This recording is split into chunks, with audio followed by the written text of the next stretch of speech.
आगे बढ़ो। प्रिंसिपल परीक्षा तैयारी की हमारी श्रृंखला में आपका स्वागत है। आज हम सरकारी नियमों के एक ऐसे हिस्से की गहराई में उतरने वाले हैं जो हर सरकारी कर्मचारी की जिंदगी से जुड़ा है। यात्रा, मतलब ऑफिशियल ट्रैवल। और जब यात्रा की बात आती है तो ट्रैवलिंग अलाउंस रूल्स की बात तो आएगी ही। बिल्कुल। हमारे सामने जो नोट्स हैं वो सप्लीमेंट्री रूल्स यानी SR67 से SR114 तक फैले हुए हैं। ये नियम ट्रैवलिंग अलाउंस का एक तरह से कानूनी ढांचा है। जी। लेकिन मजे की बात यह है कि इन नियमों की पुरानी किताबों को आज के सरकारी आदेशों के साथ पढ़ना पड़ता है। जी, खासकर 7th सेंट्रल पे कमीशन मतलब 7th CPC के टीए फ्रेमवर्क के साथ। सही कहा। तो आज का हमारा मिशन थोड़ा अलग है। हम इन नियमों को सिर्फ पढ़ेंगे नहीं, बल्कि एक सरकारी अधिकारी की यात्रा के नजरिए से इन्हें समझेंगे। जी। चलिए एक सफर पर निकलते हैं, नियमों के सफर पर। हम्म। इन तीनों स्थितियों में टीए के नियम कैसे बदलेंगे, आज हम SR67 से 114 के जरिए इसी कहानी को समझेंगे। बिल्कुल सही नजरिया है। नियमों को अगर कहानी की तरह समझा जाए तो वे बोझ नहीं लगते। और ये समझना बहुत जरूरी है कि ये नियम सिर्फ पैसे के लेन देन के बारे में नहीं है। अच्छा। जी, इनके पीछे जवाबदेही, पारदर्शिता और मतलब सार्वजनिक धन के सही इस्तेमाल का एक गहरा सिद्धांत छिपा है। हम इन नियमों के पीछे की क्यों को भी समझने की कोशिश करेंगे और साथ ही उन आम गलतियों पर भी ध्यान देंगे जो परीक्षा में अक्सर फंसा देती हैं। बहुत बढ़िया। तो चलिए सफर शुरू करते हैं। अधिकारी की पहली यात्रा है अपने ही शहर के अंदर अपने काम के सिलसिले में। यहां मैंने एक शब्द सुना है, परमानेंट ट्रैवलिंग अलाउंस, पीटीए। जी, पीटीए। ये परमानेंट शब्द सुनकर तो ऐसा लगता है जैसे ये कोई फिक्स्ड सैलरी का हिस्सा हो। क्या ये सच में वैसा ही है या इसका कुछ और मतलब है? आपका सवाल बहुत अच्छा है, क्योंकि यहीं से कई गलतफहमियां शुरू होती हैं। पीटीए वो सैलरी का हिस्सा नहीं है, बल्कि एक तरह का कंसोलिडेटेड मंथली अलाउंस है। Consolidated allowance. हाँ, SR67 इसे साफ करता है। ये उन अधिकारियों को दिया जाता है जिनका काम ही ऐसा है कि उन्हें अपने स्फीयर ऑफ ड्यूटी मतलब अपने कार्य क्षेत्र के भीतर लगातार घूमना पड़ता है। जैसे कोई इंस्पेक्टर हो जिसका काम अपने इलाके की साइट्स पर जाना है। पीटीए का मकसद है कि उनके इस रूटीन दौरे का सारा खर्चा इसी एक मुश्त रकम से निकल जाए। अच्छा, तो ये एक मुश्त भत्ता है ताकि बार बार छोटे छोटे बिल ना बनाने पड़े। बिल्कुल। इसका मतलब अगर किसी को पीटीए मिल रहा है तो वो अपने कार्यक्षेत्र में यात्रा के लिए कोई और भत्ता जैसे डेली अलाउंस या किलोमीटर के हिसाब से मिलने वाला माइलेज अलाउंस नहीं ले सकता। आपने बिल्कुल सही पकड़ा। यही इसका मूल सिद्धांत है। No double benefit. No double benefit. जी, अगर आपको एक काम के लिए एक मुश्त भत्ता मिल रहा है तो आप उसी काम के लिए अलग से खर्च का दावा नहीं कर सकते। SR67 इस पर बहुत स्पष्ट है। अगर आप अपने स्फीयर ऑफ ड्यूटी के अंदर हैं तो आपको सिर्फ पीटीए मिलेगा और कुछ नहीं। लेकिन यहाँ एक व्यवहारिक सवाल उठता है। मान लीजिए किसी अधिकारी का कार्यक्षेत्र बहुत बड़ा है या किसी दिन उसे सामान्य से बहुत ज्यादा यात्रा करनी पड़ गई और उसका वास्तविक खर्च पीटीए से कहीं ज्यादा हो गया। क्या ऐसी स्थिति के लिए कोई रास्ता है?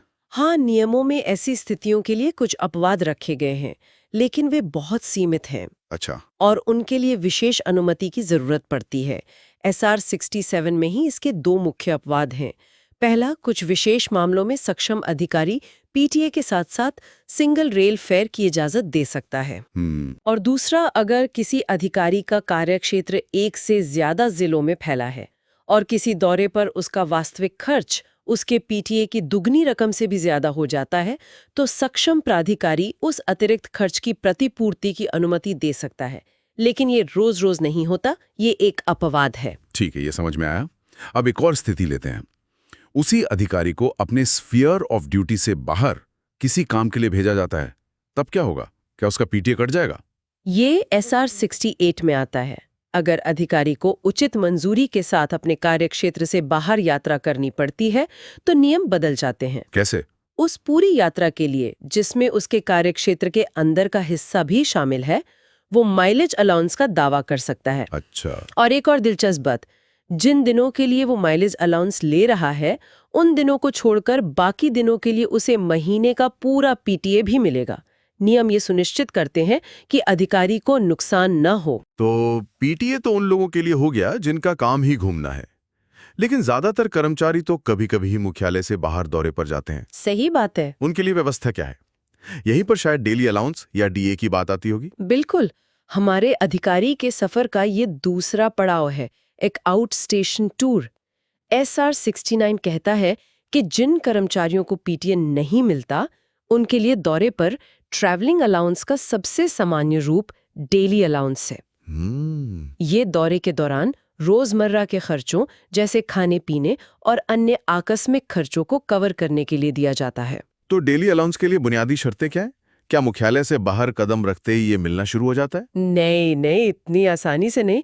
SR 70 और 71 में इसकी दो बहुत मजबूत शर्तें हैं। ओके। पहली, SR 70 के अनुसार DA सिर्फ absence from headquarters on duty के दौरान ही मिल सकता है। ठीक है, ये वाला नियम है जिसके बारे में हम अक्सर सुनते हैं। जी। ये नियम थोड़ा अजीब लगता है। आज के ट्रैफिक में तो 8 किलोमीटर जाने में ही 1 घंटा लग सकता है। क्या ये नियम आज भी उतना ही प्रासंगिक है या इसे लेकर कभी कोई बहस हुई है? आपका सवाल बहुत जायज है। ये नियम यानी SR 71 कहता है कि DA तब तक नहीं मिलेगा जब तक कर्मचारी अपने मुख्यालय के ड्यूटी पॉइंट से कम 8 किलोमीटर के दायरे से बाहर किसी जगह पर काम के लिए ना पहुंच जाए। 8 किलोमीटर? हाँ, और ये दूरी सबसे छोटे व्यवहारिक रास्ते से नापी जाती है। इसके पीछे का मूल विचार ये था कि एक सीमा तय की जाए जो लोकल जर्नी और टूर के बीच फर्क कर सके। अच्छा, लोकल जर्नी और टूर में फर्क करने के लिए? जी, इसका उद्देश्य ये रोकना था कि लोग शहर के ही दूसरे कोने में जाने के लिए DA का दावा न करने लगे। समय के साथ इसकी प्रासंगिकता पर बहस होती है, लेकिन परीक्षा के लिए ये एक पत्थर की लकीर है। 8 किलोमीटर पार नहीं तो DA नहीं। ठीक है, ये एक महत्वपूर्ण एग्जाम ट्रैप हो सकता है। अब मान लीजिए कि दौरे के बीच में रविवार या कोई और छुट्टी आ जाती है, क्या उन छुट्टियों के दिनों के लिए भी DA मिलता है? हाँ, SR 72 इसकी इजाजत देता है। अगर कोई कर्मचारी दौरे पर है और बीच में छुट्टी पड़ती है, तो उसे उस दिन का DA भी मिलेगा। अच्छा। बशर्ते वो उस दिन टूर स्टेशन पर ही रुका हो। लेकिन इसकी गणना और दरें अब पुराने SR 73 और 74 से तय नहीं होती। यहीं पर मेरे नोट्स में एक मजेदार चीज है। SR 73 से लेके SR 80 तक के नियमों के आगे लिखा है नॉट प्रिंटेड या डिलीटेड। इसका क्या मतलब है? क्या ये नियम अब खत्म हो गए हैं? खत्म नहीं हुए, बल्कि उनका रूप बदल गया है। इन नियमों को 7th पे कमीशन के TA आदेशों ने प्रतिस्थापित कर दिया है। अच्छा, 7th CPC ने। जी, यहीं पर हमें DA की गणना का आधुनिक तरीका मिलता है। अब दौरे पर TA के 3 मुख्य घटक होते हैं। पहला, होटल अकोमोडेशन का खर्च। ठीक है। दूसरा, शहर के अंदर आने जाने के लिए लोकल ट्रैवल का खर्च। और तीसरा, खाने पीने के लिए फूड कंपोनेंट। तो अब खाने का बिल नहीं देना पड़ता? नहीं, 7th CPC के बाद सबसे बड़ा बदलाव यही है। फूड कंपोनेंट अब एक लंप सम यानी एकमुश्त राशि के रूप में दिया जाता है। बिल की जरूरत नहीं? बिल जमा करने की जरूरत नहीं है। ये राशि इस बात पर निर्भर करती है कि आप अपने मुख्यालय से कितने घंटे बाहर रहे हैं। अच्छा, समय के हिसाब से? हाँ, इसके लिए समय की 3 स्लैब हैं। अगर अनुपस्थिति 6 घंटे से कम है तो आपको उस दिन के DA का 30% मिलेगा। 30%? अगर 6 से 12 घंटे के बीच है तो 70% और अगर 12 घंटे से ज्यादा है तो 100%। एक मिनट, मैंने नोट्स में 25% ऑटोमेटिक एनहांसमेंट ट्रिगर के बारे में पढ़ा है। ये क्या है? ये बहुत जरूरी लग रहा है। ये सिर्फ जरूरी नहीं बल्कि परीक्षा के लिए सबसे ज्यादा जरूरी पॉइंट्स में से एक है। बताइए। 7th CPC ने एक नियम बनाया कि जब भी डियरनेस अलाउंस मतलब महंगाई भत्ता 50% के निशान को पार करेगा तो ट्रैवलिंग अलाउंस से जुड़ी कई दरें जैसे कि लम सम फूड अमाउंट और होटल अकोमोडेशन की सीमाएं वो अपने आप 25% बढ़ जाएंगी। रुकिए, तो क्या डियरनेस अलाउंस 50% पहुंच चुका है? जी हाँ, 1 जनवरी 2024 से डियरनेस अलाउंस 50% हो गया है। अरे वाह! इसका मतलब है कि ये 25% की बढ़ोतरी वाला ट्रिगर अब एक्टिवेट हो चुका है। परीक्षा में अगर कोई भी गणना का सवाल आता है तो आपको पुरानी दरों का इस्तेमाल नहीं करना है, बल्कि बढ़ी हुई दरों का इस्तेमाल करना है। बिल्कुल। क्या आप इसका एक उदाहरण दे सकते हैं? मान लीजिए पे लेवल 10 का एक अधिकारी दिल्ली से जयपुर 36 घंटे के दौरे पर जाता है, तो 7th CPC और इस 25% की बढ़ोतरी के बाद उसका कुल TA क्लेम मोटे तौर पर कैसा दिखेगा? बहुत अच्छा उदाहरण है, चलिए इसे तोड़कर समझते हैं। जी। पहला, फूड कंपोनेंट।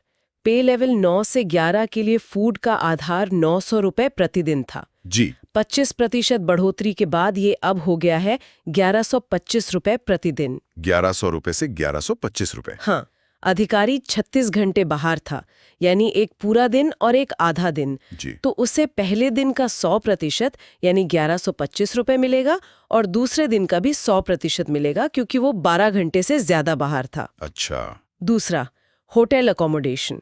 इसी पे लेवल के लिए सामान्य शहरों में होटल की सीमा 2250 रुपए थी।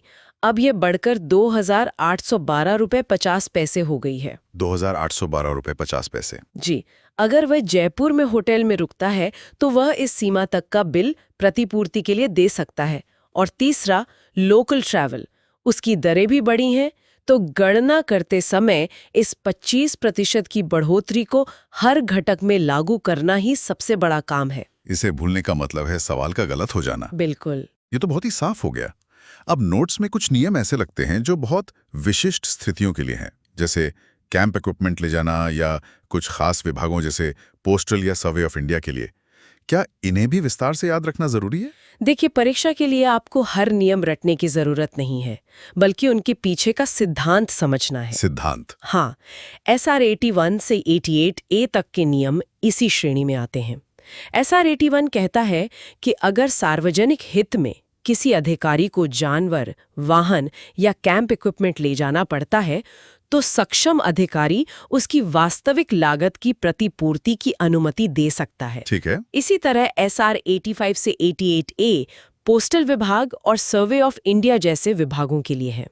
इन सब का निचोड़ एक ही है, विभाग के विशेष काम के लिए हुए वास्तविक खर्च की प्रतिपूर्ति हो सकती है, लेकिन सिर्फ उचित मंजूरी, विस्तृत बिल और सख्त नियंत्रण के साथ। चलिए, अब हमारे अधिकारी के सफर के आखिरी और सबसे अहम पड़ाव पर आते हैं। उसका ट्रांसफर हो गया है। जी, तबादला। तो हमने स्थानीय यात्रा और दौरे को समझ लिया। अब बात करते हैं तबादले और पहली नियुक्ति की। क्या किसी नए कर्मचारी को अपनी पहली नौकरी ज्वाइन करने के लिए भी टीए मिलता है? ये एक बहुत आम सवाल है और इसका सामान्य जवाब है नहीं। नहीं। SR 105 के अनुसार सरकारी सेवा में अपनी पहली पोस्ट ज्वाइन करने के लिए की गई यात्रा पर टीए नहीं मिलता है। इसे नौकरी शुरू करने की शर्त माना जाता है। अच्छा। हालांकि यहाँ भी कुछ अपवाद हैं, जैसे सर्वे ऑफ इंडिया में कुछ चतुर्थ श्रेणी के कर्मचारियों के लिए या फिर पुनर्नियुक्त पेंशनरों के लिए SR 107 में कुछ प्रावधान है, लेकिन आम नियम नहीं का है। और अगर टीए मिलता भी है, जैसे कि ट्रांसफर पर, तो उसकी दर कैसे तय होती है? मान लीजिए किसी का प्रमोशन के साथ ट्रांसफर हुआ है। इसके लिए SR 113 एक बहुत सीधा नियम देता है।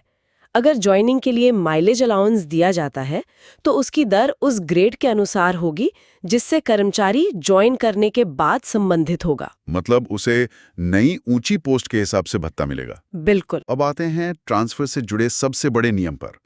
मैंने सुना है कि SR 114 एक तरह का गेटकीपर नियम है। ये इतना महत्वपूर्ण क्यों है?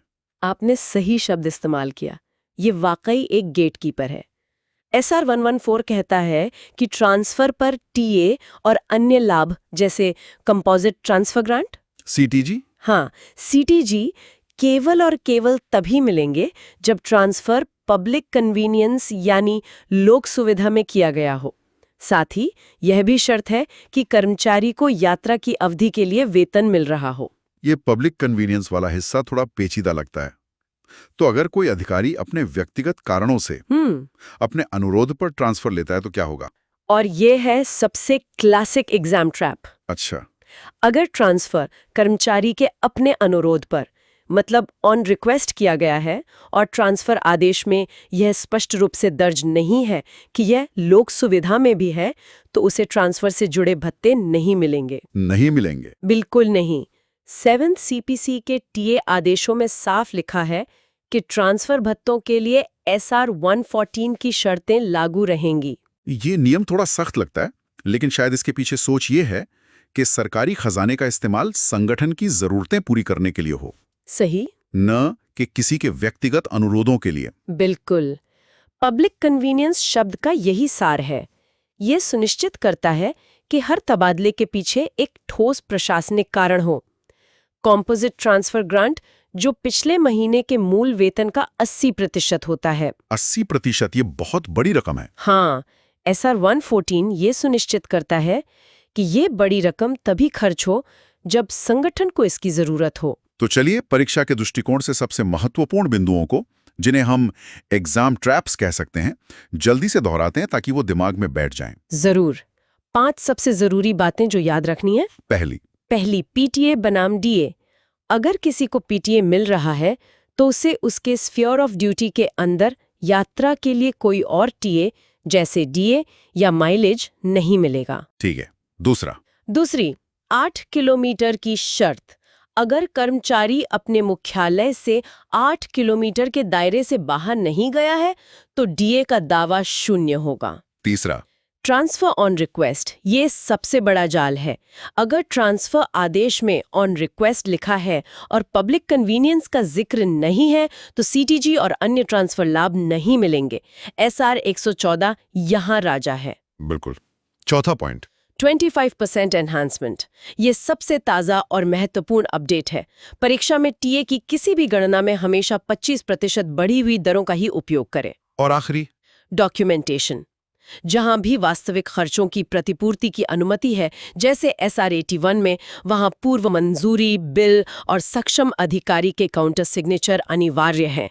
बिना कागज के कोई दावा नहीं। तो आज की इस चर्चा का सार ये है कि सप्लीमेंट्री रूल्स हमें बुनियादी ढांचा और सिद्धांत देते हैं। जी, लेकिन 7 CPC के आदेश हमें आज की वास्तविक संख्याएं और प्रक्रियाएं बताते हैं। परीक्षा में सफलता के लिए इन दोनों को एक साथ मिलाकर समझना ही कुंजी है। बिल्कुल। और अंत में विचार करने के लिए एक बात छोड़ जाती हूँ। जी, ये नियम सिर्फ वित्तीय लेन-देन को नियंत्रित नहीं करते, वे सार्वजनिक सेवा में जवाबदेही और नैतिकता के गहरे सिद्धांत को भी दर्शाते हैं। ये एक दिलचस्प पहलू है। जी, यह सोचना दिलचस्प है कि पब्लिक कन्वीनियंस जैसी एक छोटी सी शर्त, जिसका जिक्र SR 114 में है, केवल वित्तीय पहलू से परे एक अधिकारी के करियर से जुड़े फैसलों और सेवा के प्रति उसकी धारणा को कैसे आकार दे सकती है।